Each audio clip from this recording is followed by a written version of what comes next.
What is up, gamers? I've been using these settings for a little bit and it has increased my gameplay drastically. You might be here for the performance settings, you might be here just to see what my settings are, but regardless, we're going to talk about the settings that I use and why I use them and just some details on them in general. First off, we got the general settings. The biggest one here is you want to have your drone after prep set to manual. That way, if you want to stay on a drone once the prep phase is ended, you will automatically stay on the drone and you'll have to come off of it yourself. This one's really important because if you're trying to watch a camera for your teammate and make sure no one rotates into that area, you'll have to have this on. So if you're a new player, you can definitely set this to automatic. If you're an experienced player, switching this to manual is definitely the move. Now, if you don't want to play with people on the other system, if you're on Xbox and don't want to play with PlayStation people, if you're PlayStation and don't want to play with Xbox, you can turn cross-play matchmaking off. However, you won't be able to queue with those people, so you'll have a smaller player base to queue with, so you might not get a game as quick, so keep that in mind. Moving over to the HUD settings, I have these set to custom. This is all custom stuff. This doesn't affect your game either. Very basic. The only thing I have turned off from the regular is gameplay warnings. These are those little information bubbles that pop up at the bottom left in the white that are super annoying. I turn this off because I do not like them. I find them annoying, as I just mentioned. So that's up to you. And then, yeah, everything else I have set to normal. So if you go to normal settings and then switch that, you'll have my exact HUD settings. The other thing a lot of people change here is the compass. You have the advanced compass, which is the bigger one, and the simplified compass, which is the smaller one. Keep it simple. I think the advanced one really doesn't help much, so I just leave that on simple as well. Audio settings is definitely going to depend on what you need to change, but if you're looking to change your mic volume, that would be your voice chat record level, while your voice chat volume is the volume of your other teammates. So if you're trying to turn your teammates down, you turn this one down. If you're trying to turn yourself up or down, you use the second one here. Let's move over to my display settings. I personally have a 1440 monitor. I love the 1440 resolution, so I use that. Full screen mode, 144 refresh rate. If you have a monitor that's over 60 FPS, make sure you change this because it's automatically set to 60. So you will have to change this here as well as in your display settings for your PC. So that's very important too. I run 3:2 aspect ratio. Best aspect ratio in the game. This is of course preference, but to me I think is the best. So if you want to try it out, try it out. You want to make sure your FPS limit is turned up because if you have it locked at 60, you're only going to get 60 FPS. So yeah, just make sure this is all the way up. Field of view, completely preference. Once again, I run 83. Some people have this automatically set to 60. You'll want to turn that up. This just gives you a wider range of things to see. Your field of view gets bigger once you turn this up. Now, that being said, if you max it out all the way, the objects in the middle of your screen will appear smaller. I keep it around 83. I find this is a nice fit with the 3:2 resolution. Brightness is a big one. Some people have their game a little too dark and don't know how to change it. That's here in the display settings. I leave mine around 55.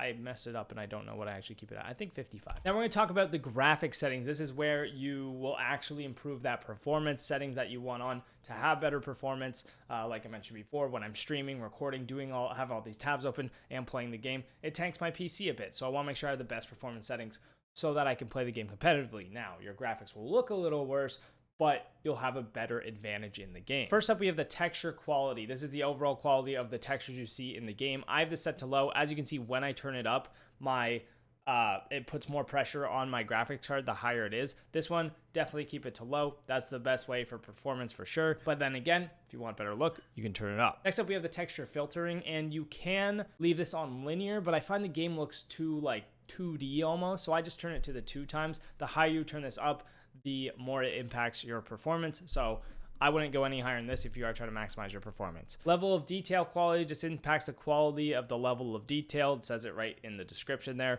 I have this set to medium. You can turn it up, but you could also turn it down. It's not going to impact it too much between low and medium, so I just stick to medium with this. And then shadow quality, you definitely want at least medium. The thing with shadows, if you have it on low, you won't see enemy shadows, and shadows are very strong in this game, so you want them turned on. So if you have low, you won't see the player shadows, but if you have it set to medium, you'll see player shadows, and they don't impact your PC too much. Sorry, that was shading quality. I was talking about shadow quality. Shading quality, basically the same thing. Won't impact too much. Same with reflection qualities. Same with visual effects quality. You can leave this all at medium, or you could turn it to low if you really, really want to optimize every single megabyte of graphics that you have. Completely up to you. Ambient occlusion is literally made just to make your game look good. You can turn it off.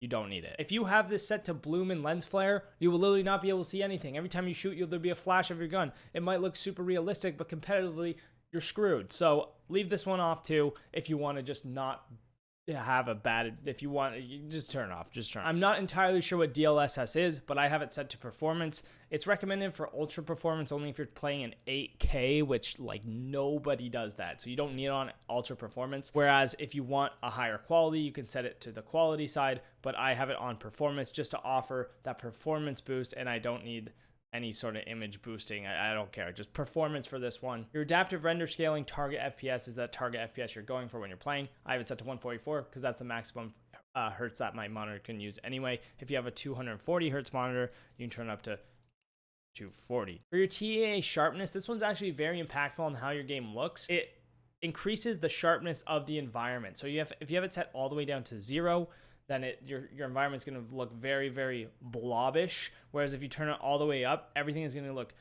very crisp and sharp.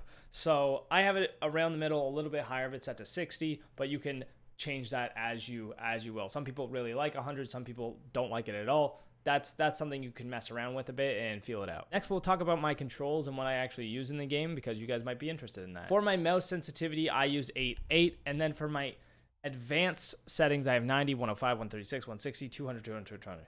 The thing about this is, however, I use an ADS mouse multiplier, and I'll show you how to change that in your settings right now. So this is something you can only change on PC. I mean, it doesn't really matter because I use a mouse anyway. You can't use those on console anyway.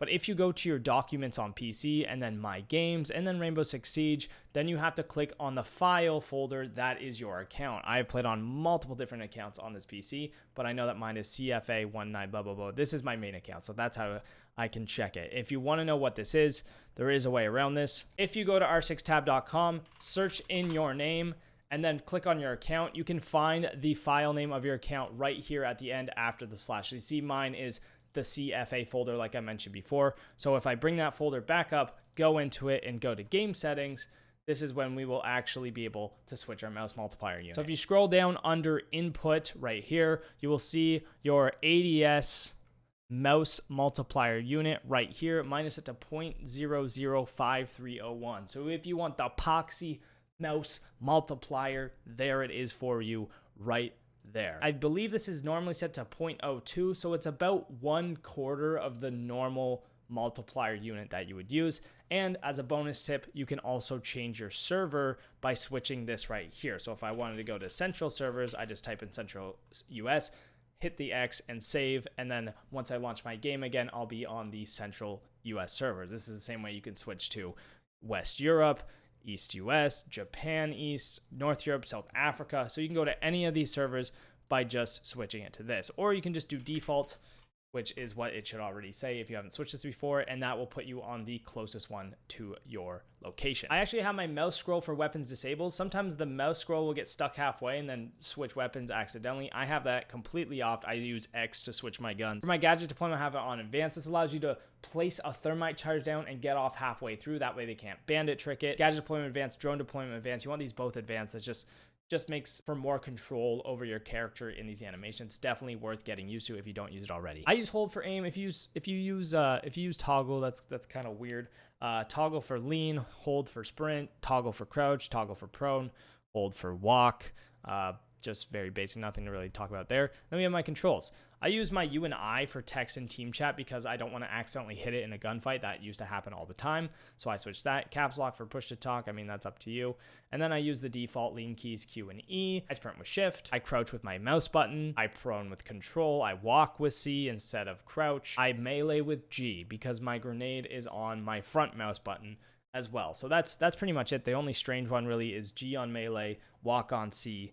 And then, yeah, that's my settings for controls. For my controller settings, if you want my controller settings, I don't play much controller and I'm not very good at it, but here you go. My vertical sense is 30, my horizontal sense is 50, my dead zone's all the way down to 5%, and then my ADS sensitivity is 18, 23, 30, 39, 50, 50, 50.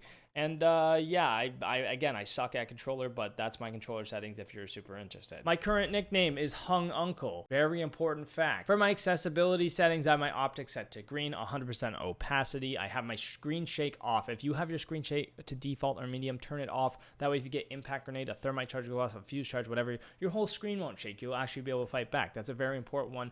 It was new a little while ago, but definitely worth turning on. And I just use blue and red for my team colors. Chat scale is just how big you want the chat. I like it right at 100. Perfect. One thing I forgot to mention in the display as well is you can change your HUD display area. So this would be where your scoreboard shows up, where all your gadgets show up. And yeah, I keep mine at 90. There you go. As a professional Rainbow Six player and champion gamer, those are my settings for 2023. Maybe try them out yourself, play with them a little bit, and let me know how it goes. See you on the next one.